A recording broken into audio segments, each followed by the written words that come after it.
정부의 업무 개시 명령 발동에 화물연대는 삭발식을 진행하면서 무효 가처분 신청과 취소 소송을 제기하겠다고 밝혔습니다. 이번에는 화물연대 입장 듣는 시간 마련했습니다. 박규란 전략조직국장과 함께 자세한 얘기 나눠보겠습니다. 안녕하십니까? 안녕하세요. 네, 앞서서 시멘트협회 측의 입장을 저희가 들어봤는데 일단 화물연대는 개인 사업주들의 권익단체다. 그래서 현재 상황은 파업이 아니다. 집단 운송 거부다. 예, 이렇게 지적을 하셨거든요. 이 부분 어떻게 들으셨어요? 사실 뭐 저희가 파업을 할 때마다 늘상 있는 이야기입니다. 그래서 여기에 대해서는 굳이 저희도 반응하지 않으려고 하는데 사실 화물 노동자들이 법상으로는 이제 특수고용직으로 분류가 되기 때문에 법적으로 노동자로 분류되는 것은 아니지만 실제로 업무 형태라든지 아니면 그 운송사나 화주와의 종속 관계나 업무가 수행되는 전체 과정을 보면 노동자나 다름없다고 말할 수가 있습니다. 결국에는 화주가 지시하는 물량을 화주가 원하는 시간에 화주가 원하는 그 장소에 갖다 주는 것이기 때문에 사실상 뭐 자유롭게 개인이 선택할 수 있는 여지는 없는 거나 마찬가지고요. 화주나 운송사에 종속되는 방식으로 또 운행을 할 때마다 건당 운임을 받는 방식으로 적용이 되기 때문에 예. 사실상 법상으로는 인정받지 못하지만 노동기본권을 가져야 하는 것이고 노동자성이 인정되어야 하는 것이다. 저희는 이렇게 보고 있습니다. 알겠습니다. 앞서서 이 발언이 나왔을 때 좀 이해할 수 없다는 그런 좀 표정이셔가지고 예, 네. 제가 첫 질문을 좀 드렸고요. 네, 전반적으로 좀 반박하고 싶은 내용이 많습니다만 오늘은 질문에 답변을 드리도록 하겠습니다. 알겠습니다. 업무 개시 명령이 발동된 상황에 대해서 이제 여쭤보려고 오늘 자리를 마련했으니까 그 얘기부터 또 다시 해보도록 하겠습니다. 지금 파업은 계속 이어가겠다 이런 입장이시죠? 네, 맞습니다. 파업은 계속 진행할 예정입니다. 근데 이런 정부 조치를 지금 반헌법적인 계엄령이다 이렇게 주장을 하고 계셔서요. 그 근거는 뭡니까?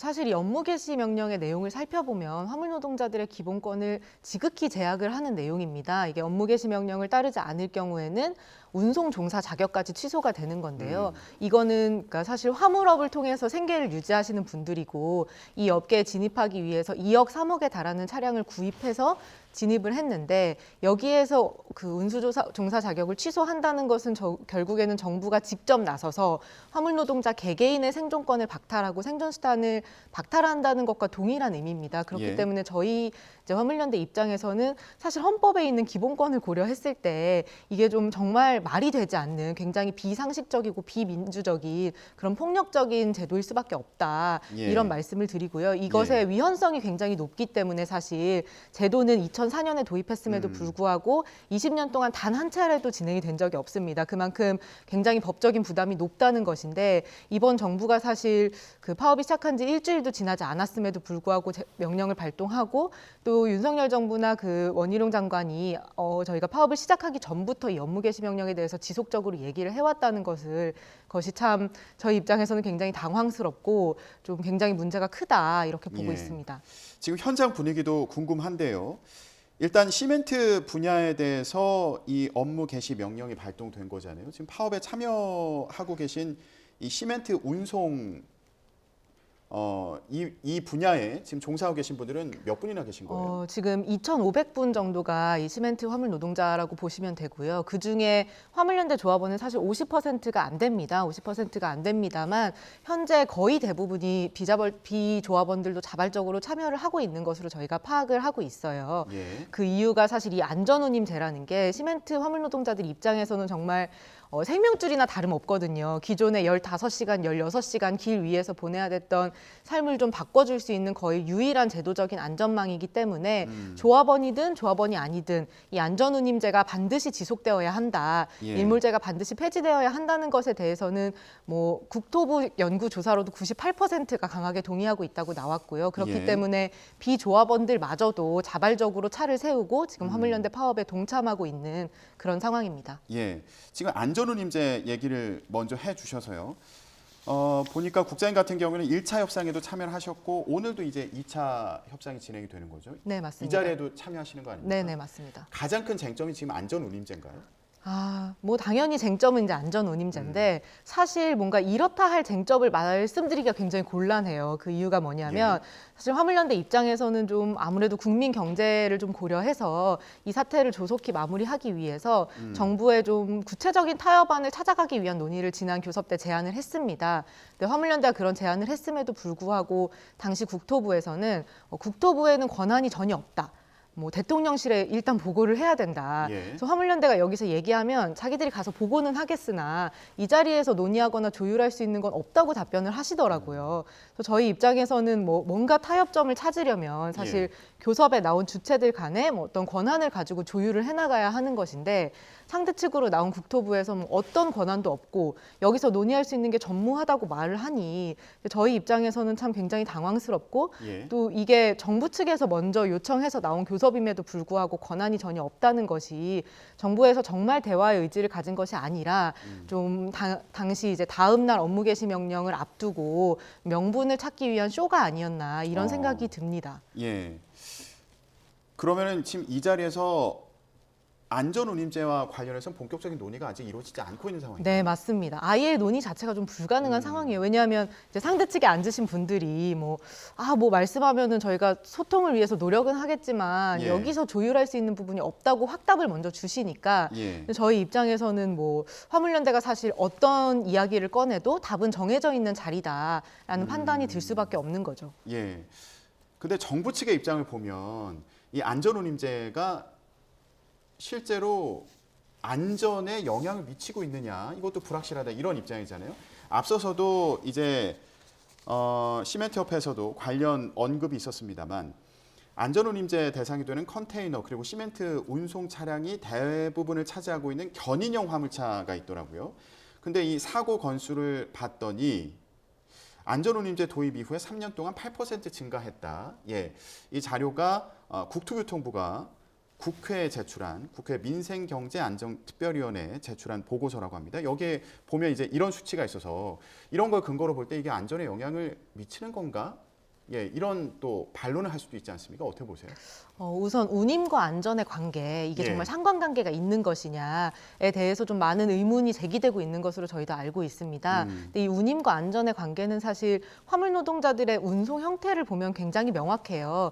그러니까 그러니까 일을 하는 만큼 운임을 받는 구조이기 때문에 운임이 떨어지면 떨어질수록 화물 노동자들 입장에서는 일을 늘리고 시간을 늘리고 한 번에 운송하는 양을 늘려서 과적을 할 수밖에 없는 그런 운송 구조이고요. 그렇기 때문에 운임과 안전의 관계는 이미 많은 학술적인 보고서들을 통해서 증명이 되고 있습니다. 근데 그렇게 증명될 때 중요한 것 중에 하나가 이 운임과 안전의 상관관계가 드러나기 위해서는 이 제도가 좀 안정적으로 적용이 되면서 그 시간이 흘러야 된다는 거예요. 또 국토부에 말씀하신 국토부의 그 연구 보고서도 저희가 원본을 입수해서 확인을 해봤을 때 이 사고율 통계라든지 여러 가지 통계 지표들은 아직 시행한 지 1년에서 2년 정도밖에 지나지 않았기 때문에 좀 장기적으로 제도를 수행해야만 알 수 있는 부분이다라는 것이 또 국토부 보고서의 결론이기도 합니다. 그래서 저희 입장에서는 요 하나의 수치만 똑 따와서 이렇기 때문에 좀 효과가 없다라고 말을 할 수는 없는 부분이라는 생각이 들고요. 그리고 사실 안전에 있어서 정말 중요한 게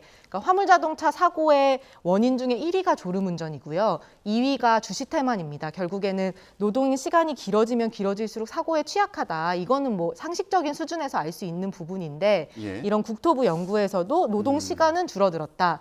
또 12시간 이상 장시간 노동이 줄어들었다. 과적 비율이 줄어들었다. 이런 효과들은 국토부의 보고서에서도 이미 증명이 된 사실입니다. 그래서 저희 입장에서는 국토부가 정답을 정해놓고 굉장히 고의적으로 이제 안전운임 필요하다는 연구 결과들은 누락시키고 오히려 좀 여기에 반하는 것 같은 그런 통계치들만 똑 따서 보여주는 것이 좀 제도를 좀 수행해 왔던 주무부처로서는 굉장히 무책임한 행동이고 좀 오히려 이런 효과의 결과들을 왜곡하고 있다. 이런 주장을 좀 계속 말씀드리고 있습니다. 그러면 정부에서는 일단 이 안전운임제를 3년 연장하겠다는 입장이잖아요. 아예 지금 바로 중단하겠다는 게 아니라 3년을 연장하면 그 사이에 또 새로운 아까 시멘트협회에서도 얘기했던 것처럼 안전을 보장할 수 있는 방법에 대해서 다 같이 논의를 해보자 이런 또 제안도 있는 거 아닙니까? 이 부분에 대해서 어떻게 보세요? 이제 일몰자의 효과를 좀 말씀드리고 싶은데 이게 그냥 비단 뭐 3년 후에 다시 결정해야 되는 그런 문제가 아니고요. 현장에서는 이 일몰제 때문에 제도를 정착시키기 굉장히 어려운 조건이 있습니다. 그러니까 사실 화주나 운수사 입장에서는 기존에는 이제 화물 노동자들의 비용을 깎는 방식으로 자기들의 이윤을 올려왔던 거거든요. 근데 안전운임이 도입되면 사실 지금까지의 영업 방식을 버리고 이제 화물 노동자에게 적정한 운임을 주면서 다른 방식으로 이제 영업을 해야 되는 것인데 이게 좀 쉽지 않죠. 그렇기 때문에 3년 일몰제가 어떤 효과를 주냐면 화주들이나 운송사 입장에서는 3년 일몰제가 의미하는 게 3년만 참으면 된다.